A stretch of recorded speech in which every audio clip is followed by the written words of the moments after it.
What's going on, everybody? Good morning, good early morning. I am once again uploading much earlier than I usually do in the day so I can get out in front of the stream. Later today, we're going to start at about 9. We're going to go to about 5. It is the final day of Free Agency Frenzy Week. So if you want to stop on by, make sure you do so because this is the final day for the year. And it's also the last time this year, in all likelihood, I'll be doing a effectively all-day stream outside of day 3 of the draft. So, stop on by, say hello, have fun, dissect whatever it is that happens on Friday. Admittedly, things have slowed down the last couple days. Wednesday and Thursday were slow NFL-wide.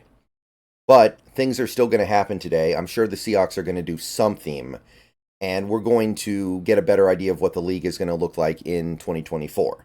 So make sure you come on by. Final day of Free Agency Frenzy Week. Final 8-hour streaming day.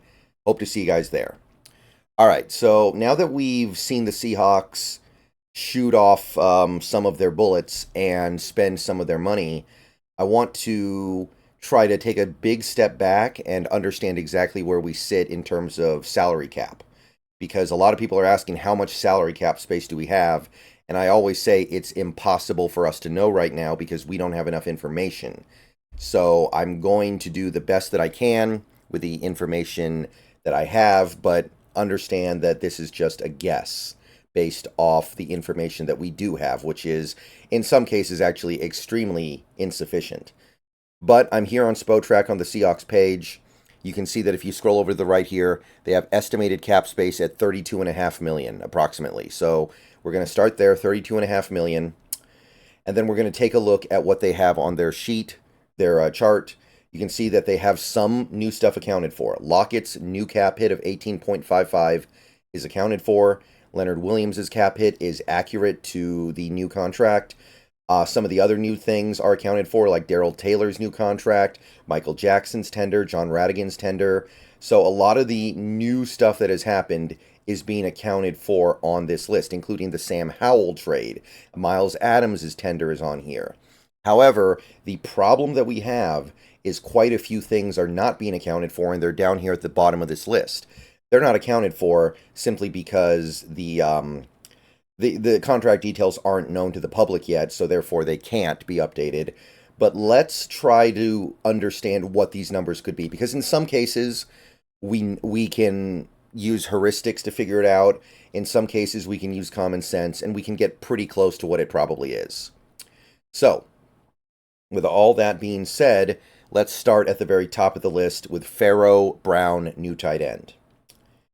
So we actually already know this one. It's 1 year, $3.2 million. So the cap hit is going to be $3.2 million. And Spotrac knows this, so I think this is just them lagging a little bit behind. This will be updated soon.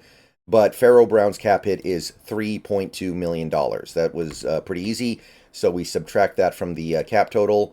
And then we go to the next guy on the list, Artie Burns.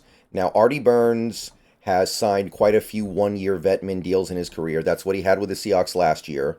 1 year, $1.08 million. Year before that, he actually got $2 million, which was significantly more than Vetmin. But the year before that, he got Vetmin from the Bears. Year before that, he got Vetmin Plus from the Bears. And before that, he was on his rookie deal with the Steelers. So Artie Burns is usually a guy who just gets the Vetmin. So let's say $1.2 million just to be safe, to give us a little bit of room in case we decided to kick him a little extra. But there's a very good chance that Artie Burns got the Vetmin, which for him would be like 1.13 or something like that.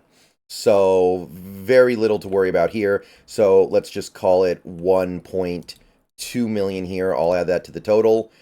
And then we get to our next guy, Noah Fant, the former tight end, who is now also the current tight end. If you take a look at his contract, we know it's 2 years, $21 million. We know it has a $9 million signing bonus, but we don't know how the base salary and any bonuses are structured other than the signing bonus. So we don't know what the cap hits are yet. So let's use common sense here. Noah Fant, 2 years, $21 million. A lot of the time you will see the cap hit double from year 1 to year 2 of a 2-year contract. So what this might be is first year cap hit $7 million, second year cap hit $14 million. That's something that might make sense. And then what could happen is that since the signing bonus is 9 million, the dead cap on a cut in 2025 would be 4.5, and then you save 9.5 if you let him go. So that would be a logical contract structure for Noah Fant, I think. So 2 years, 21 million. Let's compute a $7 million cap hit in year number 1. So going with that, that takes another 7 million off of our books. And then we get to George Fant. And his is probably the most complicated because we know it's a 2-year deal. We know it has a maximum value of 14 million, and we know the signing bonus is 3.7. However, we have no idea what the incentives are and how much they are. So therefore, it's really hard to even guess what the cap hit might be, because not only do we not know what the base value of the contract is, we don't know whether or not his incentives will be considered likely to be hit. If they are, they count against the cap. Now, presumably his incentives are tied into playing time. That's the smart guess. And if they are, he will probably be considered likely to reach it because last year he played over 900 snaps. And that's typically how likely to be reached is determined. So therefore, I assume that his incentives will probably be considered on the cap hit. So 2 years, 14 million, could be something like 5 million cap hit first year, 9 million cap hit second year. Let's go with that, and let's keep in the back of our minds the possibility that the incentives won't count against the cap initially, because it could be something like, oh, he has to make the playoffs, or he has to start in a playoff game, or he has to start in 17 games, or something like that. It's possible that the incentives won't count against the initial cap hit, but let's assume that it does and say 5 million, and then the second year, 9 million. Let's just go with that. Okay, next guy would be Nick Harris, and we also already know this one. 1 year, 2.51 million, so that's the cap hit. He does have 750,000 in incentives, but he's unlikely to be considered likely to hit those because he didn't play that much last year. It's probably playing time, and he wouldn't be considered likely to hit any playing time incentives based on last season. So Nick Harris, 2.51 million, that was easy. And then the final guy we got to figure out here is RoShaun Jenkins, the new safety. So we know it's 2 years, 12 million. So the assumption would be 4 million cap hit the first year, 8 million cap hit the second year. That's basically what we did with Julian Love. So you take all those numbers, you put them together. Let's just go ahead and let Google do our calculations for us. You can see that with all this accounted for, our cap hits are now at, I'm sorry, our cap space is now at about $9.6 million. $9.6 million. And if that's making you uncomfortable, it probably should, because that's going to be a little bit of a problem. Now, one thing that happened when we traded for Sam Howell is we lost draft capital, but we also have a reduced draft pool. Our draft pool amount has now fallen to $8.4 million. So we will have to spend less on our draft picks in 2024. So you take this number, you subtract it from this total here, and you get all the way down to about $1.2 million. So after the draft and after taking care of all these free agents that we've signed, estimated cap space would be about $1.2 million. And if you're thinking to yourself, that's not enough, then you're correct, because it most certainly won't be enough to get through the last part of the offseason. You're going to need about $3 million for a practice squad, and you're going to need about $3 million for injury buffer and trade buffer. You don't have to have the injury buffer, trade buffer, but I imagine John Schneider will really want to have it. So let's assume that you do have to have it. So what are the options at this point? Well, it won't actually be that bad. If you scroll up to the top of this list, you'll see the current count on active players on the Seattle Seahawks is 56. If you look on the left side of the screen here, 56 players are active on the Seahawks payroll right now. You can only have 53. And keep in mind that that's not counting the draft picks. We currently have 7 draft picks, so that gets you up to 63. So that means 10 of the players that are currently listed on this payroll have to go. And if you take a look at the bottom of the chart, you'll find guys that are definitely going to be on the chopping block. Andrew Whitaker, Jonathan Sutherland, Bryant Kobach, Matthew Gotel, Latrell Bumpus, all these guys listed near the bottom here, all these guys making less than $1 million and having basically no guaranteed money, they're mostly going to go. Some of them will land on the practice squad, but we just accounted for practice squad money, so we don't have to worry about that when we're calculating things here. So, for instance, if you were to get rid of every player making $800,000 next year, except for Mike Morris, because he's a draft pick, obviously. So that's 1, 2, 3, 4, 5, 6, 7. And then you get rid of a couple guys making about $950,000. That adds up to approximately another $8 million in cap space cleared up. It would be close to like 8.5, 8.6 million.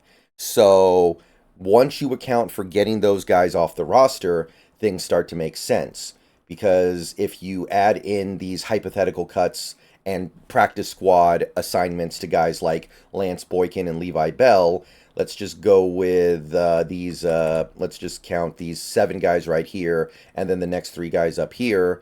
So that would become, let me go ahead and do some quick calculations here on Google.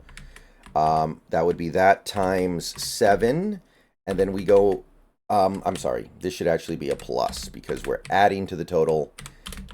And then we go 915,000 times 3. That gets us all the way back up to about 9.5 million.